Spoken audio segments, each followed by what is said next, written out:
Good afternoon. Happy Friday. This is Sean Bell of the Dekker Hewett Group. It was a negative week here for global equities as investors ran for the doors following the Wednesday rate hike out of the U.S. Federal Reserve. It wasn't the rate hike specifically that unsettled markets, as it was the 75 basis points that everyone was expecting. It was the forward path of interest rates that did unsettle markets. This is what's called the dot plot. We discussed it a little bit more in this week's Market Watch Weekly. But basically, it's the collective outlook of all 19 U.S. Fed officials of where they expect the interest rates to go in the future. It's forecasted out to around 2025. Well, coming into the meeting, the dot plot suggested that the Federal Reserve overnight rate might peak at around 4% for the end of this year, possibly go as high as 4.4% for next year.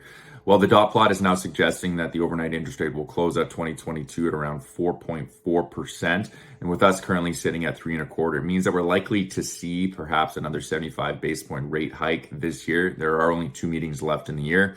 It also means that the U.S. Federal Reserve is unlikely to cut rates next week. This is, again, if you were just following the dot plots. Investors were hoping that the U.S. Federal Reserve would likely pause or pivot at the end of this year. Well, the dot plots would suggest that they need to do otherwise. Something to sort of reassure investors, however, is the dot plots are wildly inaccurate, but they are an important tool for investors to adhere to because it is the outlook of the U.S. Federal Reserve, and we've always taught to not fight the Fed. Well, the dot plots at this point last year suggested that the overnight rate would probably be 75 basis points. It's currently 3.25%. So again, it's wildly inaccurate. And what this means is that the U.S. Federal Reserve pivots very quickly.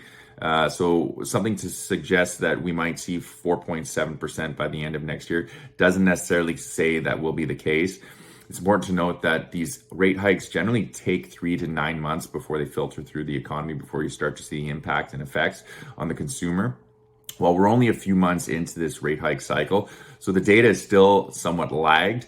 You will start to see the impact of these interest rates in the next few months in terms of the labor and employment rate outlook, along with the inflationary readings. We expect that to come in now quite lower and to start coming in lower a lot faster. So this is where you would see those forward dot plots potentially start to come down in the coming meetings. But again, they're going to be very much data dependent.